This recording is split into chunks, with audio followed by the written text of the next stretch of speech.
오늘 주제를 연말이고 하니까 2021년 올해 2021년 배당 투자 케이스 한번 복귀해보고 여러분과 한번 뭐 배당주 관련해서 투자 이야기 뭐 이런저런 이야기를 한번 할 수 있는 그런 시간 한번 가져보려고 합니다.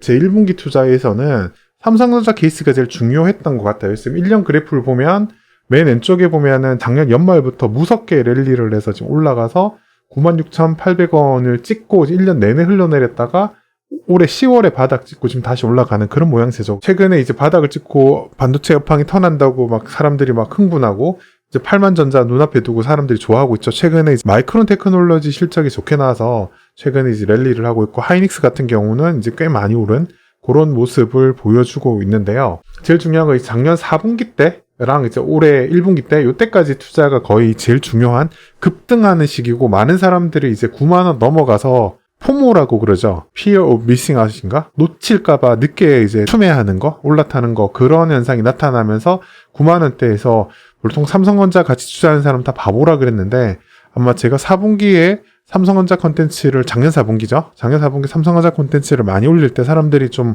위아이하긴 했었는데 실제로는 가열차게 이렇게 랠리를 보여줬다가 1년 내내 흘러내려가지고 뭐 4분기에 그나마 지수가 이제 3천 깨지고 비리비리한 상황에서 삼성전자가 좀 반등하는 모양새를 보여주고 있습니다. 그래서 저는 올해 케이스에서는 1분기까지 요때 투자가 제일 가장 핵심적인 케이스고요. 그래서 3년 그래프를 그려보면 이게 흥미롭게 나타나죠.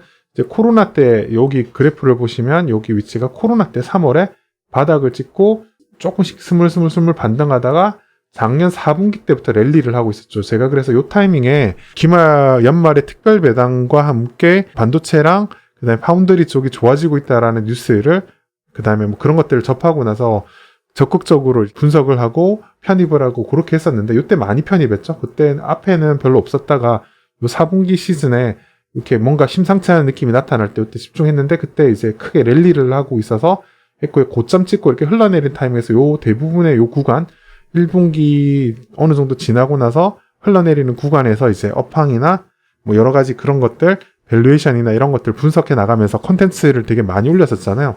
삼성전자 같은 경우는 제가 따로 이제 제 그 채널에 보면은 홀더를 재생 목록을 따로 만들어 놨어요. 그래서 전체적으로 그 내용을 한번 쭉 읽어보시면 아마 이해가 잘 되실 것 같긴 해요. 그래서 그때도 말씀드렸지만 제가 무슨 이야기를 했냐면 뭐 시황방송에 이런 사람 이럴 때 보면 9만원대 삼성전자 산 개인 투자자가 많으니까 시황방송이나 이런 데서 삼성전자 뭐 10만원 넘어가나요? 언제 가나요? 이런 이야기를 했을 때 저는 이미 이제 멤버십 분들에게 이거 어느 정도 고평가 구간인 것 같다라는 느낌이었죠. 그러니까 올해 연초에. 지금은 약간 느낌이 달라질 수 있긴 한데 밸류에이션 다시 해봐야 돼요. 그렇긴 한데 일단 올해 연초의 입장에서는 밸류에이션이 좀 고평가받는 느낌이 났기 때문에 그 부분에 대해서 고평가인데 뭐 여기서 뭐 얼마나 오르면 얼마나 오르겠느냐라는 의견을 조심스럽게 계속 피력해 왔죠. 그래서 아마 보셨던 분들은 다 아실 것 같고요. 그래서 이제 업황이나 뭐 파운더리나 M&A나 이런 것들을 쭉 지켜봤는데 크게 매력적이지 않고 그 다음에 그 서플라이 체인이 꼬이는 것들도 목격하고 하면서 뭐 이제 그 컨퍼런스 콜이나 이런 데서도 그런 이야기 나왔었잖아요. 그래서 올해는 조금 힘들겠구나라는 느낌을 받아서 대부분 이제 이익 실현하고 이제 그 교체 매매했죠. 그러니까 보통은 가치 투자의 기본적인 거는 밸류에이션이 올라가서 더 매력적이지 않으면 더 매력적인 녀석이 보이면 그 녀석으로 갈아타는 게 일반적인 방법이잖아요. 그래서 그렇게 해서 대부분 이익 실현했었기 때문에 지금 1년 그래프를 보시면은 요 구간 있잖아요. 어느 정도 한 8만원 초중반에서 이렇게 옆으로 횡보를 꽤 오래 했잖아요. 요 구간에 대부분 이익 실현을 했고요. 이렇게 급 나가는 기간은 피할 수 있었던 게 그 밸류에이션을 계속 모니터링 했던 게 중요하지 않나라는 생각을 하고요. 바닥을 찍고 다시 올라가는 와중에서는 밸류에이션에 대해서는 다시 지금 8만전자 근처니까 뭐 내년 업황이나 이런 걸 체크하면서 밸류에이션을 다시 평가해 볼 필요는 있지 않나 라는 생각을 합니다. 그래서 뭐 저 같은 경우에는 가치 투자는 작년에 썩 재미가 없었고 올해 썩 재밌었는데 아무래도 삼성전자 랠리할 때는 그나마 좀 괜찮은 수익률을 초반부에 올해 1분기에는 상당히 괜찮은 수익률을 안겨준 종목이 아닌가라는 생각을 해봅니다. 뭐 여러분들은 제가 올린 컨텐츠를 좀 활용하신 분도 계실 거고요. 여러분들은 삼성전자 이렇게 하실 때 어떠셨는지 모르겠어요. 혹시나 뭐 제 라이브 계신 분들 중에서 혹시 멤버십 분들이라면 9만원대 나 뭐 그때 매수하셨는데 제가 솔직하고 냉정하게 보통 이런 경우는 공개적인 콘텐츠에서 그런 이야기를 할 수가 없거든요. 일반인 특히 경험이 작은 분들한테는 자기가 하고 있는 투자가 뭔가 잘못되고 있는 것 같다는 피드백을 받으면 뭐가 문제가 있는 건 아닐까 하고 한 번 더 짚어보는 게 아니라 일단 기분이 나쁜 게 우선이기 때문에 삼성전자 같은 경우는 올해 제가 멤버십 채널을 하면서 피드백을 꽤 잘 드렸던 케이스가 아닌가. 그러니까 제가 투자를 하면서도 여러분들에게 적절하게 피드백을 잘 드린 게 아닌가 라는 생각이 들어서 2021년을 돌이켜본다면 가장 손에 꼽을 만한 대표적인 케이스가 아니었나 라는 생각을 해봅니다. 여러분들 어떠신지 궁금하긴 하네요.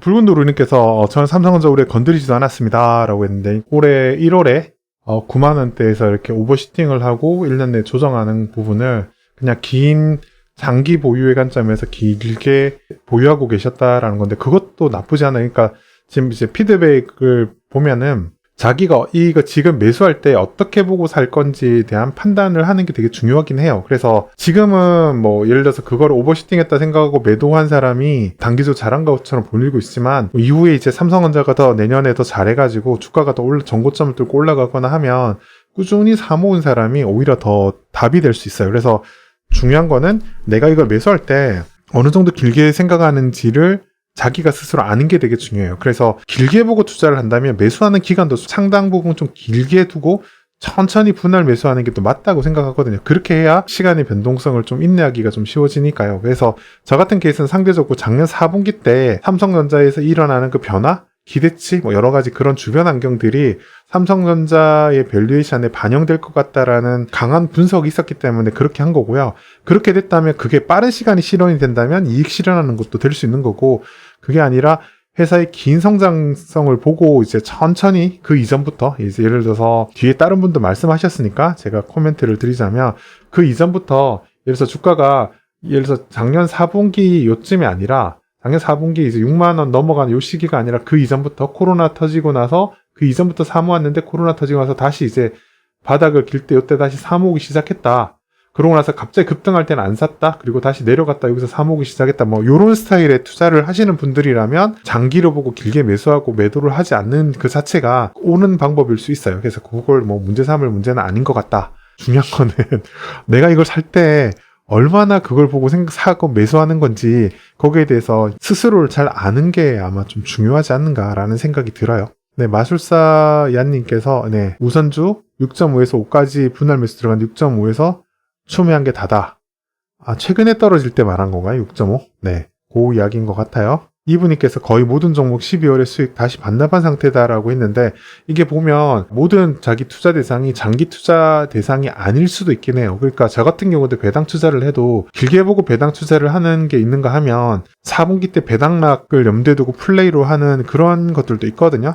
다시 한번 말씀드리지만 내가 이걸 살 때 초단기를 좋아하시는 분이 여기 계시지 않다고 일단 가정했을 때 보통은 중기 정도 한 몇 달 안에 몇 달 이내에 성과가 나오겠거니 기대하는 사람과 아니면 한 2년 이상 보고 뭐 6개월에서 1년 안에 끝내야겠구나 아니면 한 2년 이상 갈 수 있겠구나라고 생각하는 투자하는 그 길이가 다른데 그걸 스스로 알고 판단해서 사는 게 되게 중요하다는 말씀을 다시 한번 드리고 싶어요. 마술사연님 9만원에 못 팔았다 아들 계좌라.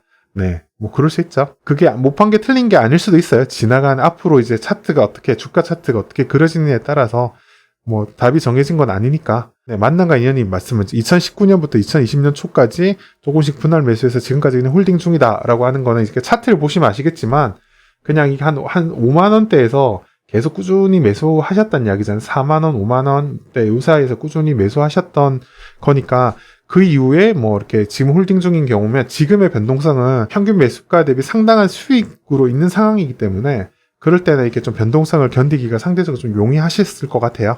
이분이 네, 중간중간에 떨어질 때마다 조금씩 추매는 한 상태고 내년에 잘 매도해야죠. 보통 그 정도 시기를 잡고 이렇게 매수를 하신 거면 뭐 그걸 지켜보고 그렇게 잘 수익 실현하시면 좋을 것 같아요. 삼성전자는 좋은 회사인 거는 다 알죠. 그래서 어느 정도 밸류에이션에 어느 정도 시계열을 가지고 매수를 하느냐가 되게 중요하죠. 약간 냉정하게 이야기를 하면 올해 1월 초에 9만 원대 매수한 거는 삼성전자를 투자하는 입장에서는 썩 그렇게 좋은 방법은 아니에요. 삼성전자는 그렇게 가파르게 가던 게 계속 쭉 가는 그런 바이오나 플랫폼 기업 중에 그런 회사들 있잖아요. 삼성전자는 그런 회사가 냉정하게 좋은 회사긴 하지만 인류 기업이긴 하지만 그렇게 움직이는 기업이 아니기 때문에 오버시팅 때 사는 거는 사실 좋은 방법은 아니었거든요. 여기는 그러신 분이 없으실 수도 있고요. 없으실 것 같다라고 말을 하려다가 그런 분들 아마 여기 라이브에 지금 들으신 분 중에 9만 원대 사신 분도 아마 계시긴 할 텐데 아마 여기서 말씀은 안 하실 것 같기는 해요. 제가 지금 라이브 하는 이야기를 9만 원대 사신 분께서 지금 듣고 계신다면 투자 1, 2년 하고 끝날 거 아니니까요. 요런 경우에는 요게 다들 지나서 보면 내가 그때 너무 성급하겠구나에 대해서 보통은 자기 돈을 넣고 배워야 배워지거든요. 그런 부분에서 좋은 교훈을 얻었고 누구나 딱 봐도 강렬하게 인상이 남을 수 있을 법한 좋은 교훈을 얻은 거니까 다음에 그 실수를 똑같이 반복하지 않는다면 이번에 아마 삼성전자 정도 되는 것들이 지금 보면 9만 원대 샀어도 지금 8만 원 왔잖아요. 그러니까 보통은 반토막, 3분의 1토막 잘못 올라가는 거 잘못 사면 그런 것들도 많으니까 거기에 비하면 상대적으로 이렇게 막 치명적이지 않으니까 다음에 실수 다시 안 하면 된다. 최소한 여러분이 삼성전자를 고른 것 자체만으로도 많은 위험을 줄인 거긴 하다. 보통 제가 항상 말씀드리잖아요. 투자 아이디어가 항상 맞을 수는 없거든요. 항상 맞을 수는 없으니까 틀렸을 때 얼마나 손실을 감내해야 되는 부분에 있어서 자기가 가진 모든 돈을 잃어버리게 되면 그건 진짜 좀 치명적인 거라서 무조건 피해야 되거든요. 그런 관점에서는 크게 잘못한 건 아니니까 다음에 더 잘하면 됩니다. 라는 말씀을 또 계실지 모르지만 아무튼 제가 드리고 갑니다. 누자베스님, 재작년에 6만 전자 가기 전에 보너스 받은 돈으로 사놓고 떨어지면 그러려냐고 그냥 지켜봤다. 그리고 재장거에서 수익률은 2등이다. 그쵸? 그러니까 좋은 가격에 샀으면 아마 작년 4분기 랠리하기 전에 사신 분들이라면 지금 주가가 한 레벨 업이 된 거잖아요. 그런 측면에서 견디기가 그렇게 힘들진 않았을 것 같아요. 올해 이렇게 1년 내내 조정을 받아도 작년 4분기 이전에 이렇게 사모으신 분들과 올해 초에 1월 달에 9만 원 넘어갈 때 샀은 분이 1년을 버티는 삼성전자를 바라보는 그 마음이 완전히 다르다는 관점에서는 좀 덜 재밌고 좀 평온할 때 이렇게 사모으는 게 되게 중요하다. 밸류에이션에 대한 확신이 있으면 그게 중요하다라는 말씀입니다. 삼다수님 위로가 됩니다. 삼다수님이 그분 중에 한 분이었나요? 아무튼 이게 나중에 투자를 계속 길게 하다 보면 좋은 경험이 아마 되실 거니까 너무 걱정 안 하셔도 될 것 같아요. 저도 옛날에 그런 실수 정말 많이 했어요. 많이라고 하긴 그렇고 몇 번 했어요. 몇 번 할 때 저도 스스로 제가 이렇게 말하는 게 그냥 하는 게 아니라 제가 옛날에 그런 가정을 너무 비싼 대가를 치르지 않고 그런 것들을 경험으로 배우거든요. 책으로만 지식을 얻는 게 한계가 있으니까 그런 식으로 이렇게 경험을 해야 되니까 저도 그런 과정이 있었으니까 아마 좋은 케이스가 되었지 않았을까 생각합니다. 아무튼 이브님 공감합니다. 살 때 어떤 계획으로 할 건지가 진짜 중요하다고 느낀 2021년이었어요. 많은 경험을 한 해라고 생각 중이에요. 라고 근데 그쵸. 좋죠. 왜냐면 최근에 한 2년? 최근 작년 올해 주식 투자를 최근에 막 시작하신 분들이라면 주식은 되게 쉽네? 좋다 하면 오르고 막 누가 나와가지고 얘 달려요라고 하고 증권사가 추천주 딱 나오면 그럼 대부분 다 오르니까 그런 것만 보다가 올해 하반기 같은 경우는 그쵸 말하는 게 그쵸 저 사람들이 다 알고 하는 이야기는 아니구나. 그냥 하고 싶은 말 하는 거고 못 먹어도 고만 계속 외치기도 하고 그런 사람도 있구나. 이렇게 좀 어느 정도 감별이 아마 되실 거예요. 그런 부분을 배울 수 있는 좋은 케이스였던 것 같아요. 그래서 삼성전자 케이스는 이 정도 하면 여러분들과 충분히 공감이 아마 된 것 같고요. 다음 케이스 간단하게 한번 볼까요?